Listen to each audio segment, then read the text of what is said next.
Hello friends, welcome to Archana's delicious recipes. இன்றைக்கி என்ன பார்க்க போகிறோன்னா, காரசாரமான சுவை நிறைந்த சிக்கன் பிரியாணி எப்படி செய்யலான்றதை வாங்க பார்க்கலாம். அதுக்கு 1/2 கிலோ சிக்கன் எடுத்திருக்கோம்.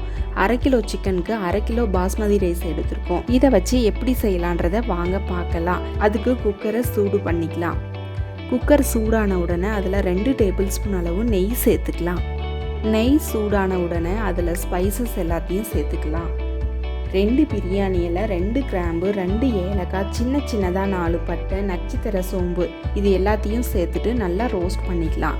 நெய்யில் இந்த ஸ்பைசஸ்லாம் ரோஸ்ட் பண்ணும்போது நம்மளோட பிரியாணிக்கு நல்ல ஒரு ஃப்ளேவர் கொடுக்கும். அதுக்காக தான் நம்ம நெய்யில் ரோஸ்ட் பண்ணுறோம். இது மாதிரி ரோஸ்ட் பண்ணியாச்சு. இந்த சமயத்தில் பிரியாணிக்கு தேவையான அளவு நம்ம ஆயில் சேர்த்துக்கலாம். நம்ம 5லிருந்து 7 டேபிள் ஸ்பூன் அளவுக்கு நம்ம ஆயில் சேர்த்துக்கலாம். ஆயில் நல்லா சூடான பிறகு 3 பச்சை மிளகாவை நீல வாக்கில் கட் பண்ணி சேர்த்துக்கோங்க. சேர்த்துட்டு கூடவே 2 பெரிய வெங்காயத்தை நீல வாக்கில் கட் பண்ணி எடுத்து வச்சுருக்கோம். அதை சேர்த்துக்கலாம். சேர்த்துட்டு இந்த வெங்காயத்தை நல்லா கண்ணாடி பதம் போல் நல்லா வதக்கி எடுத்துக்கலாம். 1/2 கிலோ சிக்கனுக்கு 2 பெரிய வெங்காயமே போதுமான அளவாக இருக்கும்.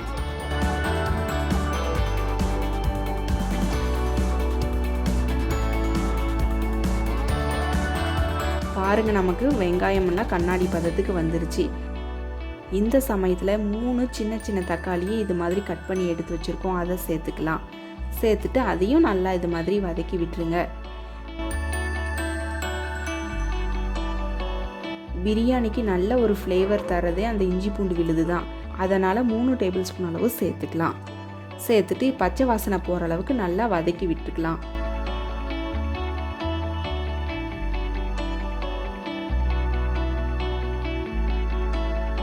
இந்த சமயத்தில் 1 கைப்பிடி அளவு மல்லியும் புதினாவும் சேர்த்துக்கிறேன். புதினா அதிகம் சேர்க்க வேண்டாம். அதையும் சேர்த்துங்கன்னா புதினாவோட ஸ்மெல்லாம் பிரியாணியில் அதிகமாக இருக்கும். அதனால் குறைவான அளவு சேர்த்துக்கலாம். சேர்த்துட்டு இது மாதிரி நல்லா இதை வதக்கி விட்டுருங்க.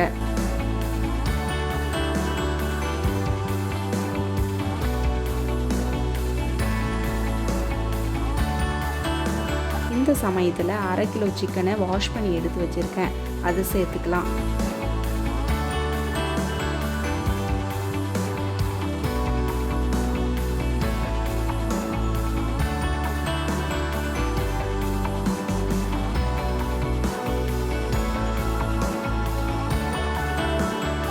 வெங்காயம், தக்காளி, இஞ்சி பூண்டு விழுதோட நல்லா இது மாதிரி கலந்து விட்டுக்கலாம். இது மாதிரி கலக்கும் பொழுது சிக்கனுக்கு நல்ல ஒரு ஃப்ளேவரை தரும். அதனால் இது மாதிரி நம்ம நல்லா கலந்து விட்டுக்கலாம். கலந்த பிறகு 2 டேபிள் ஸ்பூன் அளவு உப்பு சேர்த்துக்கலாம். தேவைப்பட்டால் பிறகு சேர்த்துக்கலாம். கூடவே 1/2 டேபிள் ஸ்பூன் அளவு மஞ்சள்தூள் சேர்த்துக்கலாம். மஞ்சள்தூள் சிக்கன் சேர்த்த பிறகு சேர்க்கும் பொழுது நமக்கு சிக்கனோட ஸ்மெல் எல்லாத்தையும் எடுத்துரும். அதனால் சிக்கன் சேர்த்த பிறகு தான் மஞ்சள்தூளை சேர்க்கணும். சேர்த்துட்டு இது மாதிரி நல்லா கலந்து விட்டுருங்க. 2 நிமிஷம் போல் குக்கரை மூடி வச்சுட்டு குக் பண்ணிக்கலாம். பாருங்கள், 2 நிமிஷம் ஆயிடுச்சு.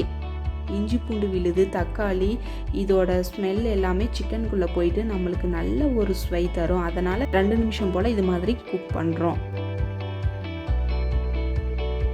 இந்த சமயத்தில் பொடிகளை எல்லாத்தையும் நம்ம சேர்த்துக்கலாம். 3 டேபிள் ஸ்பூன் அளவு மிளகாய் தூள்,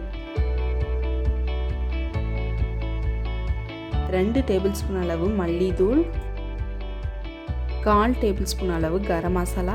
கரம் மசாலா 1/4 டேபிள் ஸ்பூன் அளவு சேர்த்தா போதும், அதிகம் சேர்க்க வேண்டாம்.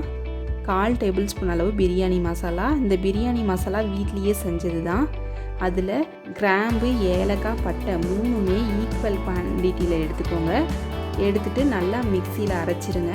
இதிலிருந்து 1/4 டேபிள் ஸ்பூன் அளவு நான் சேர்த்துருக்கேன். அது மாதிரி நீங்களும் சேர்த்துக்கோங்க. கூடவே ஒரு சின்ன கப் அளவு தயிர் சேர்த்துக்கலாம். தயிர் நிறையா சேர்க்க வேண்டாம். அதில் புளிப்பு சுவை இருக்கிறதுனால பிரியாணியில் அதிகம் புளிப்பாக இருக்கும். அதனால் சின்ன கப்லேயே 1 கப் அளவு சேர்த்துக்கலாம்.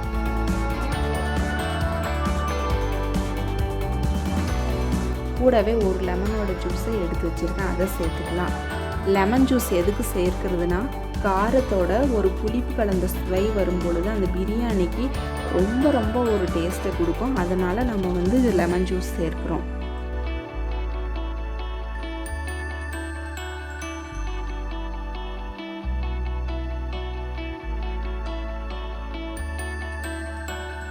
1/2 கிலோ பாஸ்மதி ரைஸை 1/2 மணி நேரம் போல் ஊற வச்சு வாஷ் பண்ணி எடுத்துருக்கோம்.